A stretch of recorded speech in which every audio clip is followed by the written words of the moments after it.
শীতের অসাধারণ স্বাদের যে সবজি আমি সেগুলো শেয়ার করব আপনাদের সঙ্গে আজকে।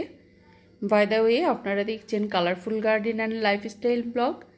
কালারফুল গার্ডেন অ্যান্ড লাইফস্টাইল ব্লগে আপনাদের সকলকে স্বাগত জানাই।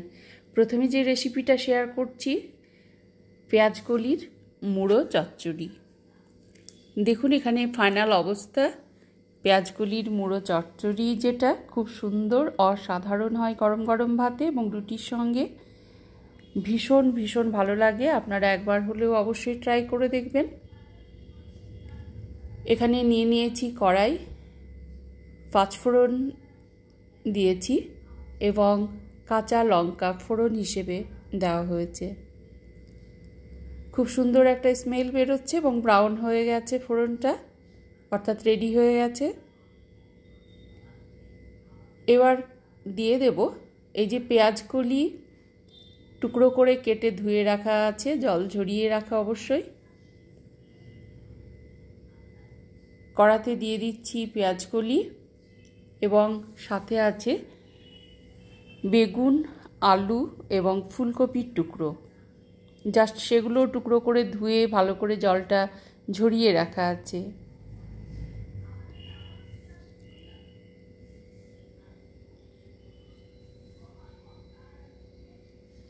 দিয়ে দিচ্ছি পরিমাণ মতো হলুদ গুঁড়ো এবং স্বাদ অনুযায়ী লবণ।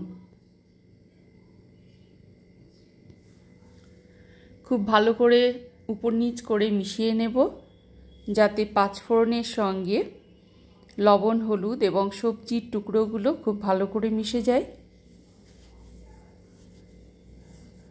পাশাপাশি অন্যান্য ওভেনে রান্না চলছে।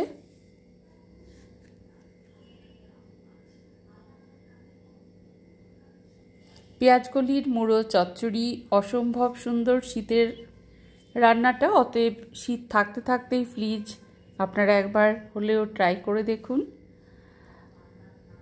এটা অলরেডি 5 মিনিট ঢাকা দিয়ে রেখেছিলাম, যার ফলে অনেকটাই সফট হয়ে গেছে সবজিটা।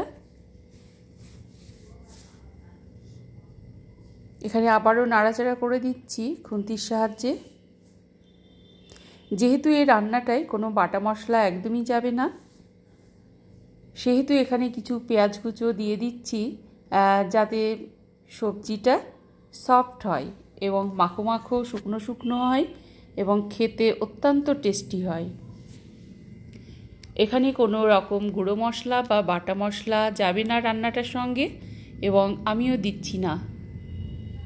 তবে আপনারা কেউ চাইলে গুঁড়ো মশলা ইউজ করতে পারেন, অপশনাল এটা। খুব ভালো করে পেঁয়াজের সাথে মিশিয়ে নিচ্ছি সবজিটা। আচ্ছা, আবারও কিন্তু অফ ক্যামেরায় মিনিট 5 ঢাকা দিয়ে রেখেছিলাম, যার ফলে সবজিটা অনেকাংশেই কিন্তু সফট হয়ে গেছে।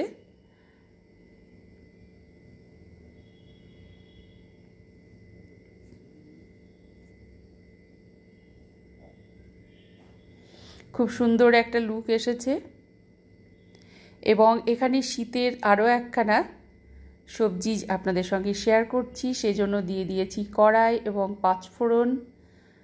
তেলটা যাতে না ছিটকোয় সেই জন্য দিয়ে দিলাম স্বাদ অনুযায়ী লবণ এবং পরিমাণ মতো হলুদ গুঁড়ো। এখানে দিয়ে দিচ্ছি ফুলকপির টুকরো।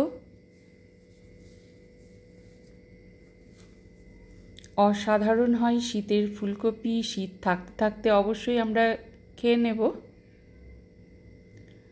কারণ শীতের শেষে ঠিক ফুলকপির অতটা টেস্ট থাকে না যদিও।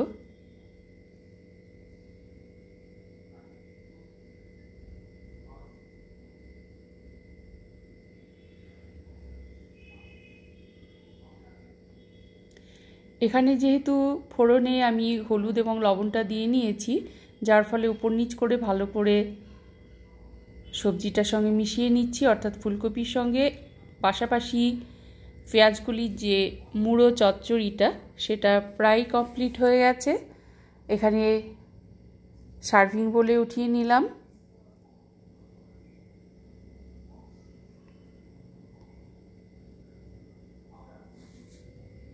এখানে দিয়ে দিয়েছি কিছু পেঁয়াজ কুচোনো এবং ঢাকা চাপা দিয়ে রান্নাটা হচ্ছে। অলরেডি সফট হয়ে গেছে ফুলকপিটা অনেকটাই।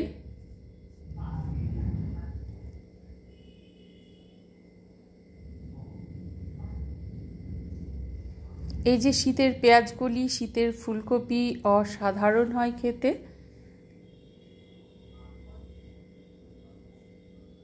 তবে স্বাদটা বেড়ে যায় আরও রান্নার গুণে। আরও একখানা সবজি যেটা শীতের বেগুন।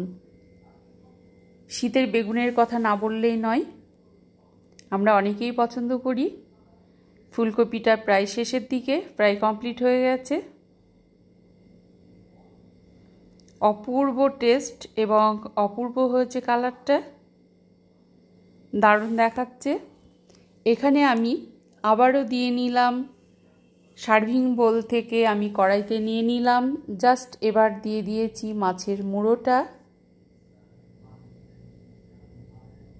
এখানে আছে পেঁয়াজকলি, ফুলকপি, আলু এবং বেগুন, সেই সঙ্গে মাছের টুকরো, রুই মাছের টুকরোটা ভালো করে দিয়ে নিয়েছি এবং নাড়াচাড়া করছি যাতে মুড়োটা মিলেমিশে একাকার হয়ে যায় সবজিটার সঙ্গে।